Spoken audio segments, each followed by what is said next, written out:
La lujuria es el gusto por todo lo sexual a niveles desequilibrados, por todo lo que no sea natural, benéfico o aceptado por la sociedad. La lujuria en ese lugar era tabú, y al mismo tiempo en las calles, a veces a plena luz del día, acosaban o abusaban sexualmente a mujeres de una u otra forma. Empeorándolo porque en esas comunidades no había quienes instruyeran a la población o los guiaran sobre temas de valores, sexualidad, etc. No se enseñaba nada.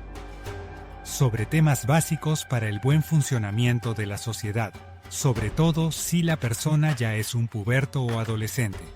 Pero esta comunidad practicaba todo lo contrario. Las nuevas generaciones tenían siempre como ejemplo la ley del más fuerte. Las hormonas y la lujuria juntas a cierta edad pueden jugar con la mente de la persona degradándose, haciendo sufrir a otra persona, afectándose ambos. Existían dos comunidades que siempre desde que recuerdo estaban en guerra con sus vecinos porque su religión no coincidía. Estas personas llegaban a hacer atrocidades catalogadas por la mayoría de los países como actos terroristas, llevándolos a cabo en cualquier lugar del mundo, en donde se sintieran amenazados, atacados o a donde tuvieran la orden de ir. Un niño nació en este entorno en donde nunca recibió amor, ya que en ese entorno no se acostumbraba, y porque la sociedad en ese lugar argumentaba que recibir cariño o amor de parte de alguien más te haría débil. Desgraciadamente, los seres que están en las frecuencias más bajas atacan por lo sexual. Un ejemplo sería este violador. Un niño huérfano teniendo alrededor de 3 años, pues sus padres murieron en batalla. Terminó quedándose con un tío lejano por parte de la mamá. Esa era toda la familia que le quedaba, ese tío que no conocía. En el pasado, el tío llegó a abusar enfermiza y sexualmente de su sobrino, cuando éste apenas era un niño de 2 años. El tío tenía como fetiche abusar del niño mientras usaba una máscara de diablo. Esta aberración ocurrió 2 veces, que iban a ser las primeras 2 de muchas más, pero los planes del tío no coincidían con el destino, y para mala suerte del tío que ya contaba con un cáncer, que de un momento a otro empezó a acelerarse de manera muy rápida. Era como si el famoso karma le estuviera cobrando de manera instantánea.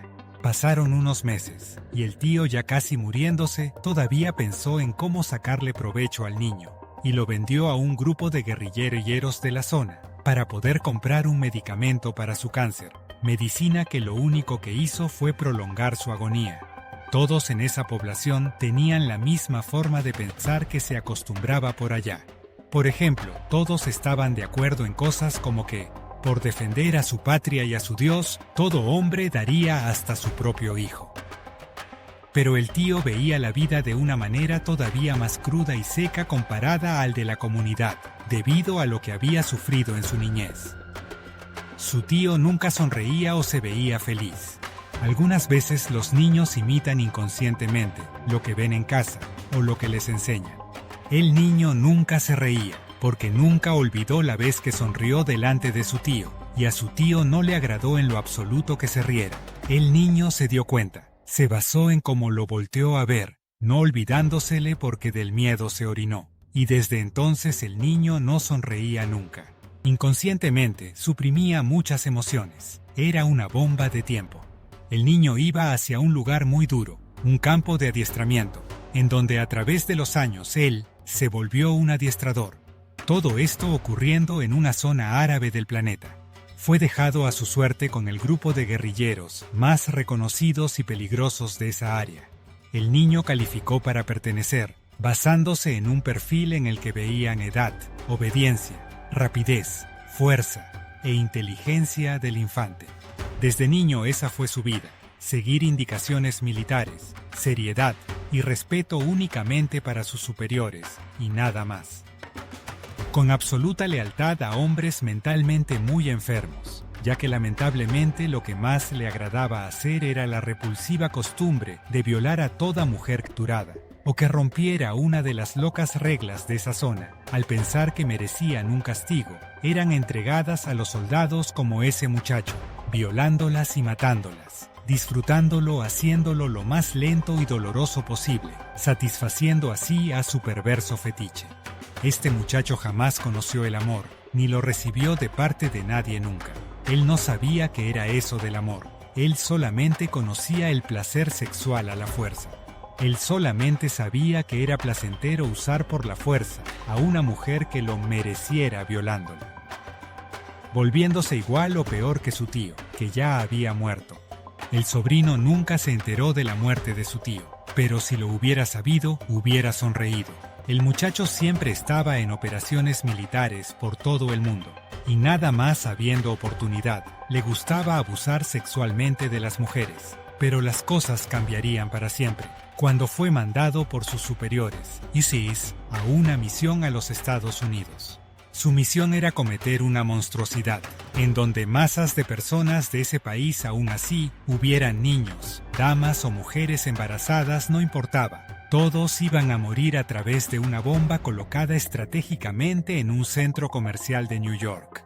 Existe un experimento muy famoso, en el cual ponen a un grupo de primates en un cuarto, y en medio unas escaleras, en donde en lo más alto de las escaleras ponían un plátano, y cuando alguno de ellos intentaba agarrar el plátano, todo el cuarto era rociado con agua helada, con la intención de que les molestara lo más posible. Esto siguió pasando por varias semanas. Después, empezaron a sustituir a un chango por otro, y como ese era un mono nuevo dentro del cuarto, él, desconociendo lo del agua helada, iba tranquilo tras el plátano, pero todos los demás changos, que sí sabían lo del agua helada, lo bajaban a golpes de las escaleras a este nuevo integrante, que sin saber el por qué lo golpeaban con el tiempo, dejó de ir tras el plátano. Siguiendo este mismo procedimiento, sustituyendo poco a poco, de uno en uno, changos viejos por nuevos dentro del cuarto, siempre golpeando al nuevo que intentaba ir tras el plátano sin saber por qué. Ya la mayoría en el cuarto ni sabían del agua helada, hasta llegar a un punto en el que eran puros changos nuevos, siempre agarrando a golpes al que intentara ir tras el plátano. En el cuarto ya eran solamente changos que nunca había tocado o sabían del agua helada, pero aún así seguían manteniendo la misma actitud violenta, hacia sí mismos, sin saber el porqué. Este fenómeno psicológico estaba ocurriendo en los humanos. En esencia era lo mismo. La guerra entre estas comunidades tenía origen desde hacía ya muchos años, cuando en ese entonces sí les caía agua helada, por así decirlo, tratándose de poner de acuerdo con violencia sin llegar a ningún acuerdo. Empezó todo con mucho dolor y guerra, pero a estas nuevas generaciones no les alcanzó a caer agua helada. No tenían pretexto, siguiendo peleando solamente por costumbre e ignorancia, usando argumentos sin coherencia. Por ejemplo, no tener las mismas ideas políticas. Los del problema fueron sus antepasados. El pleito ni siquiera era de ellos, no de estas nuevas generaciones, sucediendo lo mismo que lo del famoso experimento del mono. Lamentablemente, en lugar de pensar, analizar y concluir en que la guerra no le conviene a nadie, y que ya la detengan, debiendo reemplazarla por lo opuesto: la paz, el respeto, la empatía y armonía por el bien de ellos mismos y de sus seres amados. Pero lamentablemente hicieron lo contrario, ya que la guerra es cosa de cavernícolas, pero a veces hasta las potencias más avanzadas o sofisticadas son las más atrasadas en saber que el amor es quien debe reinar, ya que este es el poder de Dios. En lugar de alabar al poder terrenal, que no es más que una ilusión temporal, que como dice el dicho, todo lo que sube tiene que bajar.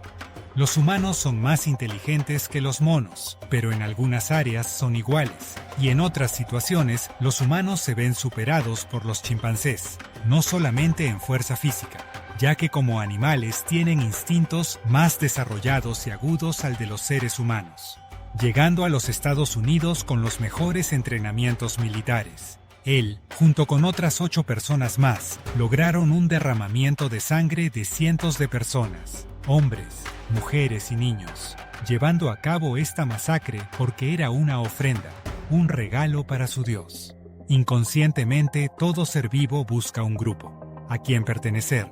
La persona, sin darse cuenta, busca lo mismo, un grupo, una familia a quien pertenecer. Y para él, esos guerrilleros eran su familia. Casi al instante en que el centro comercial se vino abajo, ya estaban los mejores hombres entrenados para casos en terrorismo. Al llegar estos elementos mataron a todos, excepto a este joven que ahora tenía 23. Estaba malherido por varias balas, pero le tocó la suerte de ser el único que sobrevivió. En ese país le dieron cadena perpetua en solitario, desde los 23 años. Ahí moriría de viejo, estando en una celda en donde se encontraba luego de estar en el hospital por las heridas de bala. Primero salió en las noticias y todos hablaban de él, pero a las pocas semanas ya nadie se acordaba ni de su nombre. Ya en la prisión, en solitario pasó por muchos episodios y fases muy duras, sintiéndose completamente solo. No tenía comunicación con nadie, porque su familia estaba muerta, y los compañeros que tenía eran enemigos de los Estados Unidos. Él no hablaba o entendía inglés, y los celadores tampoco entendían su lenguaje.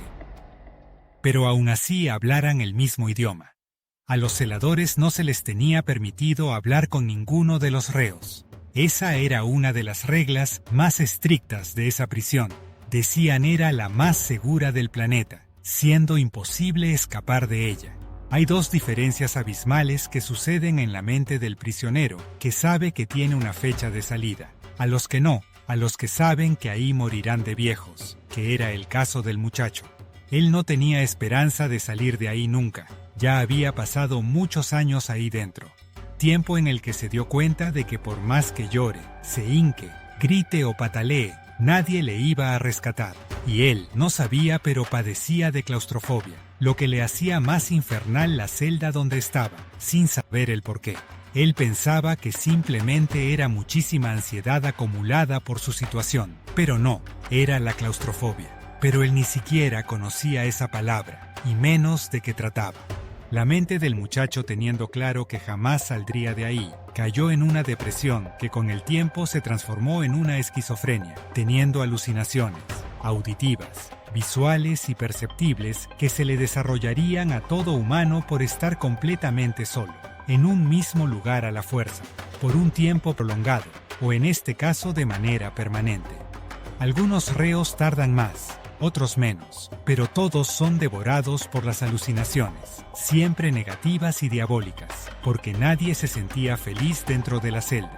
Por ende, ninguna alucinación era placentera, y si lo era solo el inicio de esta, ya que más temprano que tarde, se terminaba convirtiendo en una pesadilla. El muchacho, al escuchar las rejillas de cuando los custodios las abrían para pasarles la comida, él, conscientemente, no se daba cuenta. Pero de manera inconsciente recordaba el ruido que hacía la cama cuando el tío se aprovechaba de él. Él no recordaba esto, simplemente lo hacía sentir muy mal. En ese momento, escuchando este ruido indicando que era hora de comer, se le iba toda el hambre, pero no importaba, no tenía la opción de no comer, porque eso era visto en esa prisión como rebeldía o huelga de hambre contra la guardia y autoridad. Y los castigos por este tipo de comportamientos eran muy duros. Así que optaba por comer, sin hambre. Al escuchar que se movían las rejillas para comer, le llegaban alucinaciones debido a estar en solitario, y a sus hormonas que no le ayudaban, ya que era muy joven, haciéndolo todo más difícil para él, ya que era como si su cuerpo le exigiera una mujer, cosa que jamás iba a volver a suceder debido a sus acciones. Su edad le jugaba en su contra, ya que tenía alucinaciones sexuales con un ser humano deforme y tétrico, con el rostro de su tío, y a veces con esa máscara que usaba, y otras la alucinación tenía la mueca permanente de cuando recordaba que sonrió, y del miedo se orinó. Siempre que le tocaba comer, para él era una tortura. Se le aparecía un niño con la cara de su tío y le hacía preguntas existenciales, acompañadas por sentimientos de soledad y tristeza extremas, con el propósito de que sufriera más y de que las alucinaciones se sintieran más reales. La alucinación le decía cosas como: nadie sabe que existes, no tienes a nadie en el mundo, jamás volverás a la libertad.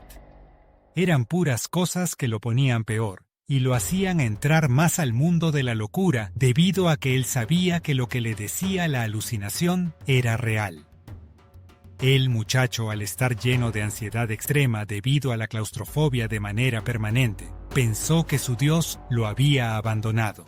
La alucinación que era un niño con la cara de su tío riéndose y burlándose de él lo visitaba cada vez más seguido, hasta convertirse en su roomie.